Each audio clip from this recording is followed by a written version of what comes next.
What's up, everybody? It's Eli here from TreeFall Studios.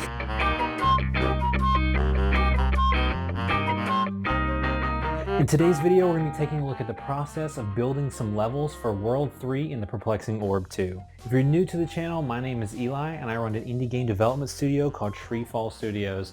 I've released commercial projects on the PC, the Wii U, and the PS4.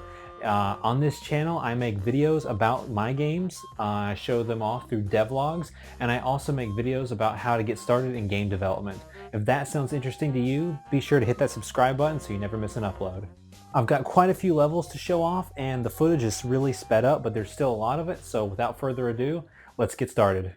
How's it going, ladies and gentlemen? Welcome to the devlog. So today we're taking a look at the creation process of the levels in World 3 for the Perplexing Orb 2.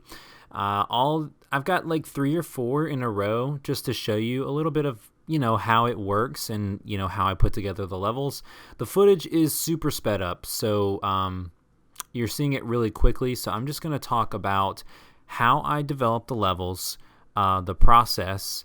And you get to see it from the model. Right now you're seeing the modeling process, and I start from there, and then I actually keep recording while it's in Unity, and you can kind of see how the scene is put together. So a little bit about how the scenes are put together in the Perplexing Orb 2. For each world, I have a theme in mind, and I've got a specific feature for that world. Like this world is the destructible environments. With these platforms, World 1 is all based on shrinking and growing mechanic, and then World 2 is all based on the magnet riding mechanic, being able to grip the magnets and jump from magnet to magnet. So I basically design a level or two, put them in the game, and then start thinking about how the progression of the levels are going to be. So you can see this is like the second level. So it's basically still flat like the first, but there's more platforms and more artifacts for you to have to try to get, and it gets you better ingrained with how the platforms fall before you're thrown into more difficult levels.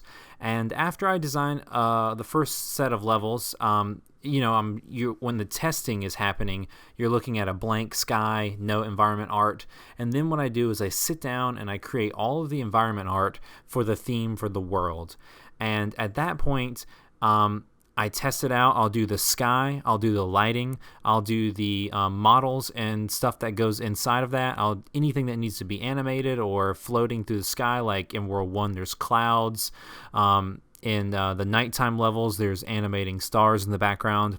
I make each individual piece, and then I save them all as prefabs for Unity, so that way I can just straight make all of the levels, and then I just make them all in a row, and then I'll go and add the environment art afterwards. So it's really an easy workflow. It helps do it a lot faster, the production of the game, because as long as you don't have too many worlds, the more difficult thing is not designing the levels for me. It's getting good quality art for each world theme. So there are less worlds in this game than there were in the original game, but each world has more levels, higher quality levels, and higher quality art than the first game. So that's kind of like the focus of this game, making sure the levels are really good and making sure that the worlds that we do have really shine bright compared to kind of the lackluster art of the original worlds in the first game. This world is kind of like a fantasy castle haunted type deal, and I've actually changed my mind working with the music producer for this game, Kyle. One of the tracks that he made for this world is really good, and it kind of inspired me to do a daytime theme for this and kind of change up the theme a little bit. So this one, after I do a little bit of work next week, there'll be a daytime and nighttime for it. Just like World 1 has a daytime and nighttime, World 2 does not. It's all in the evening time for the city. It just kind of fits the vibe better for that one. But for some of the switching and doing double themes for music and multiple environment art assets per world, kind of helps break up the variety a little bit, because each world has 20 levels, and so all of them looking exactly the same kind of you might get used to it after a little bit, but you do complete the levels quickly. And I do change it up, so you can see that each level being created here, it has a set that I drag out, the prefab set of art, but each level I'll change it up just a little bit. I'll move some of the castles, move the trees, rotate them, add a couple here and there, and I do that for the worlds 2 and 1 as well. I'll move the rocks around in world 1. Sometimes I move a couple of the pyramids around. The city is kind of like that. There's a lot of levels where I just add buildings, change buildings, make buildings bigger, just so you can break it up and they're not all exactly the same, but really it's not the main focus of the game. So you can see here in the this world right now with this level that I'm currently showing you, this is exactly what I'm doing. I'm turning, tweaking, rotating, and moving. So each one has a little bit of a different feel. For the levels in this world, you start off with having a lot of room to maneuver and a couple falling platforms, and then you experience quite a few levels of basically just platforms, and you have to roll off them as fast as you can before you fall into oblivion, and then it kind of duplicates upon itself and they become more complicated, and there's more complicated paths to roll through. And then towards the end of this world, you're kind of seeing the start of that.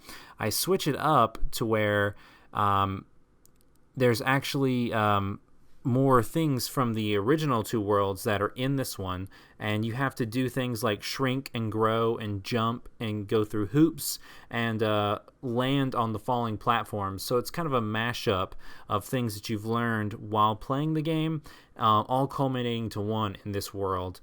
You're actually seeing the footage slowing down, so it's this is my real-time speed of making the level, so you can see it a little bit more clearly for this last level.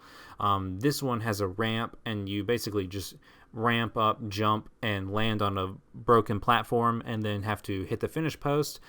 This is the simple level that just gets you to that concept, and then there's a couple levels after this that get more difficult, to where you have to jump off of ramps, shrink in, and then grow again in midair and land on platforms, and then go as fast as you can without falling off. This world, basically, I didn't want to make it too difficult, so I have changed it up a little bit, although for the most part I've tried to make this one it's pretty skill-based with some of the platforms. It can be a little bit difficult at times because you have all the concepts of the game in this world. You have to shrink and grow and roll over the platforms. You actually don't have to jump off the magnets for this. It wouldn't really fit the theme. But it is a combination of most of the major themes in the level design for the game, specifically ending in this world. And you can see it's a little easier to see as I'm working in real time just how streamlined this process has become. For the prefabs, not only do I prefab the environment, but all of the major level setups are the same per level. So basically when I start the game, coding it and creating it, I make a set of things that can work throughout the whole game. One set of code for different things, like there's a prefabbed kill volume, which I drag into every single level, which when the player runs into it, you'll reset, and all that code is linked to the player start, the kill volume, which I just drag into the level each time. As you can see, I've really gotten the process down pat for developing these games. It's been a lot of fun to work on this one specifically. I feel like I've really gotten to stretch my design skills. The levels are much better than the first game, I feel like, overall in terms of progression. The world art looks better. There's more abilities for the character to do, so the player has more options. And overall, I'm just happy with how the game is turning out. I hope you guys are excited to play it soon. I will be finishing up the game within the next few weeks and sending it off to Sony. I'll have another updated trailer pretty soon that will be giving you a more complete look at the game, as well as another devlog coming out as well.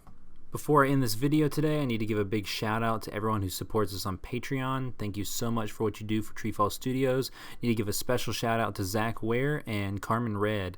If you want to check out our Patreon page, you can do that by checking out the links in the description below. With that being said, you guys, hope you guys have a great day, and I'll catch you guys in the next video.